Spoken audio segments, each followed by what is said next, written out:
pag-uusapan ang araw-araw na gastusin ng bawat mamamayan, ay mas malaki pa rin ang nakukonsumo ng ilan sa araw-araw na pamamasahe, lalo na sa malalayong biyahe. Ayan naman para mas makatipid sa pagsakay sa mga pampublikong transportasyon at nang mas mapadali ang biyahe. Ang ilan ay bumibili ng motorsiklo na alternatibong paraan para kahit papano ay makatipid sa pangaraw-araw na gastusin. Kaya naman kung naghahanap ka ng isang bagong motor na babagay sa trip at hilig mo, tiyak ang bagong motorsiklong ito ay magugustuhan mo. Bukod sa may katipiran ay madalas mapapakinabangan kahit sa hanap buhay at may matibay na kalidad. Ito rin ay mas mura lang. Mula sa Honda brand ang bagong modelo na kalalabas lang din, ang praktikal na katangian na nilalaman nito, kasama ng kabuang presyo, yan ang aalamin natin. Pero bago yan syempre, kung bago ka pa lamang sa aking channel, baka naman kapatid pakiclick ang subscribe button, pati na rin ang notification bell icon, para lagi kang updated sa ating motorcycle news and reviews. Maraming salamat po. Kung ang Yamaha motorcycle brand ay naglabas ng pinakabagong NMAX 155 Turbo 2024 model, ang Honda ay naglabas din ng pinakamagandang commuter na sobrang tipid sa gasolina. Mas madaling gamitin at mas mapapakinabangan ng marami sa pangaraw-araw. Ang bagong Honda Beat, halos kasabayan lang din ng paglabas ng Yamaha NMAX, isang Honda Beat na may pinakaabot kayang presyo na motorsiklo ng Honda dito sa bansa na nag-offer ng pinakamaasahang kalidad na commuter service sa pangaraw-araw. Ginagamit sa long ride o di naman kaya sa pagdi-deliver ng ilan nating mga kababayan. Isa rin ito sa mga nanguna ngayong taon na nagdala sa pangalan ng brand bilang isang mapagkakatiwalaang scooter sa abot kayang presyo lang na 70,900 pesos hanggang sa 73,900 pesos lamang. Itong Honda Beat na previous model na narito sa bansa ay inilabas lamang din noong nakaraang taon sa bagong bersyon nito na may bagong hugis na disenyo, mga nilalaman sa features at bagong mga katangian sa makina. Pero hindi pa man masyadong na-enjoy ng marami ang 2023 model ng Beat, ay naglabas na naman muli ng panibagong bersyon nito. Ang Honda Beat Street Naked Handlebar na pang dual sports na ang datingan at alam na siguro ng karamihan ang magiging katapat ng motorsiklong ito once na dumating na ito dito sa Pilipinas. Walang iba kundi ang kaparehong Japanese motorcycle brand na Suzuki SkyDrive Crossover. Well, kung pag-uusapan kasi ang disenyo ng bawat isa, halatang pareho kasi ang pinaninindigang postura nito sa aktwal na isang scooter na para sa city na pwedeng gamitin sa labas ng kalsada o sa kahit anumang terrain. Gaya nitong Honda Beat na minana ang pagiging adventurous looking mula sa isang sikat na dual sport adventure scooter na Honda ID V160. Ang katangian nito na agaw pansin, katulad ng pagkakaroon ng naked handlebar, malalapad na sukat ng mga gulong at parang mas flexible sa bagong estilo nito ngayon. Mula sa previous model na narito na sa bansa, ay mas lumapad daw itong bagong modelo sa dimension. Medyo naiba rin ng kaunti ang lighting system nito sa headlamp at daytime running light, kasama ang mga sporty graphics na nakadikit sa bawat pairings at side-to-side profile nito. Magmula sa makina, itong bagong Honda Beat na naked handlebar ay pinapagana ng isang 109 cubic centimeter displacement capacity, naka 4-stroke, single cylinder, with 2 valves at naka-air-cooled pa ang cooling system. Naka-single overhead camshaft na rin ito na may Euro 3 compliance ang emisyon. Meron itong boring stroke size na 437 by 63.1 mm, habang ang compression ratio nito ay 10.0:1.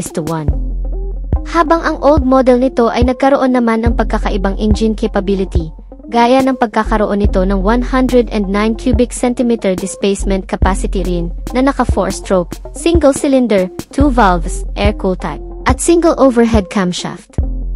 May bore and stroke size ito na 50 by 55.1 mm, mas mababa kumpara sa bagong modelo, at ang compression ratio nito ay 10.0:1. Well, malamang ang engine performance ng bagong modelo ay nabago rin ng kaunti kung sa top speed ang pagbabasihan.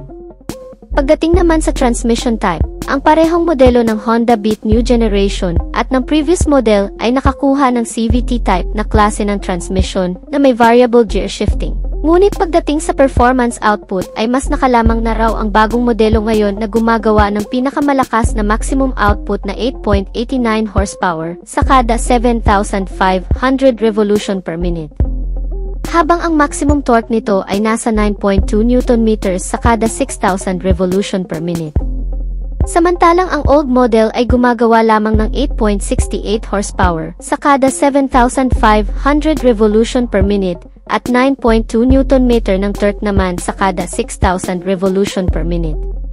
Ang parehong Honda ay nakakuha rin ng Enhanced Smart Power Plus engine technology sa makina, habang programmable fuel-injected naman sa fuel supply system of program fuel-injected type na nagpapanatili dito ng katipiran sa konsumo ng gasolina.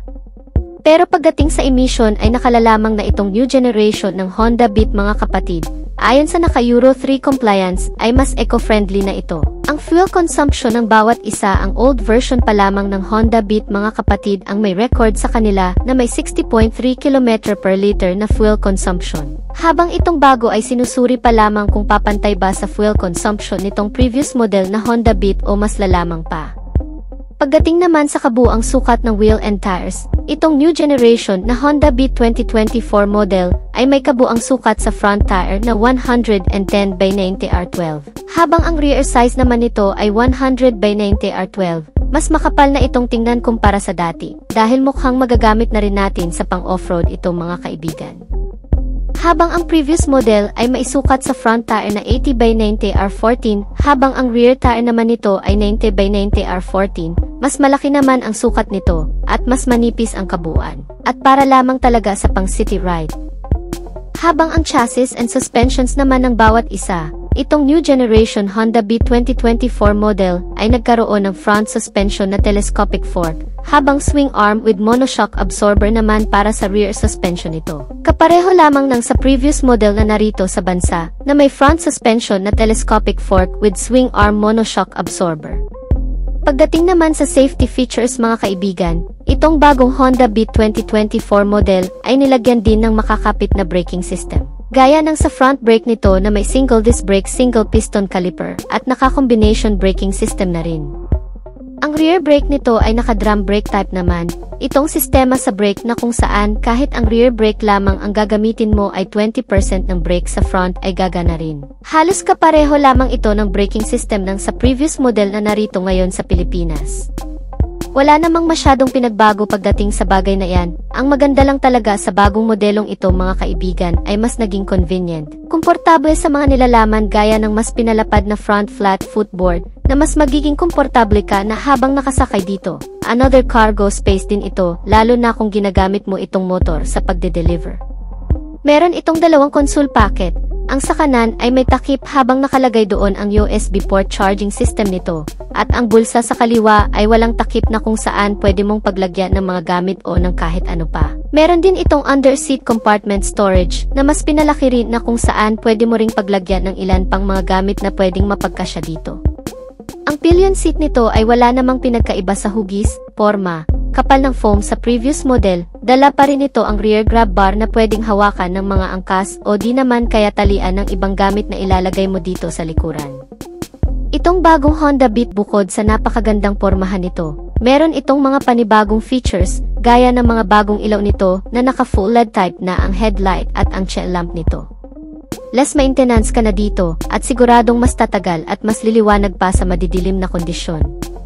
Meron din itong bagong instrument meter panel na naka-fully digitalized na rin, madaling unawain at mas maraming information at mga notification, user-friendly at beginner-friendly. Pagdating sa maximum speed ay halos katulad lamang din ang kabuuang bilis nito sa dati na umabot ng 100 km/h. Well, yan naman ang mas magugustuhan dito ng marami. Dahil kahit hindi ganoon kalakas at kabilis itong modelo ay marami pa ring tumatangkilik. Di naman kasi kailangan ng iba ng mas mabilis, ang maganda lamang ay mas matibay, mas tatagal at mas titipid sa fuel. Meron itong USB charging system na fast charging, magagamit ng ilang mamamayan na ginagamit itong motor pang hanap buhay gaya ng delivery rider. Pagdating naman sa kabuang dimension, ito rin talaga ay nagbago ngayon pagdating sa new generation na Honda Beat 2024 model. Ito ay may kabuang haba ngayon na 186.8 cm. May lapad dito ngayon na 74.5 cm at kabuang taas na 105.8 cm. May ground clearance ito na 14.8 at kabuang bigat na mas magaan kumpara sa dati na umaabot lamang ng 89 kg. May setting height ito na 74 cm. May ground clearance ito na 14.8 cm.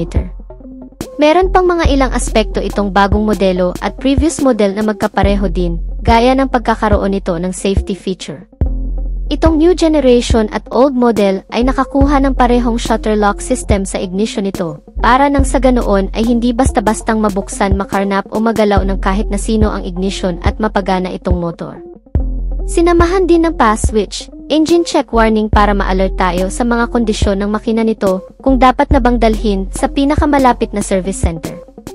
Ang ilan pang pagkakapareho sa mga features nitong bagong modelo at previous model na Honda Beat ay ang pagkaroon ng engine starting system na electric push start at kick starting.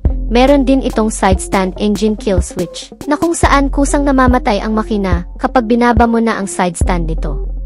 Pagdating naman sa fuel tank capacity, itong bagong Honda Beat 2024 model ay nagkaroon ng mas malaking fuel tank na may 4.2 liters. Habang ang previous model na Honda Beat na nasa Philippine market ngayon ay meron lamang 4 liters na fuel tank capacity. Well, medyo maliit lang naman ang diferensya. Ang mahalaga pa rin dyan ay ang katipiran sa pagkonsumo ng bawat isa. Pagdating naman sa pinakaimportanteng parte, ang kabuuang presyo nito. Ang previous model ng Honda Beat 2023 model ay nagkakahalaga dito sa Philippine market ng 70,900 pesos hanggang sa 73,900 pesos dito sa bansa.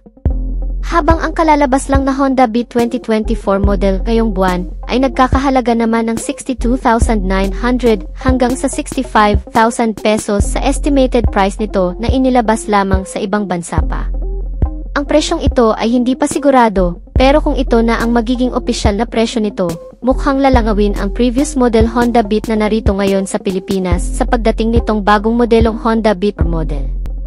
So hanggang dito na lang muna tayo mga kamoto, sana ay nagustuhan nyo ang topic natin ngayon at kung nagustuhan nyo, baka naman kapatid kung pwede makahingi ng likes, pakipindot na rin ang subscribe at notification bell icon. Para lagi kang updated sa ating motorcycle news and reviews, maraming salamat sa panonood, ride safe as always and God bless.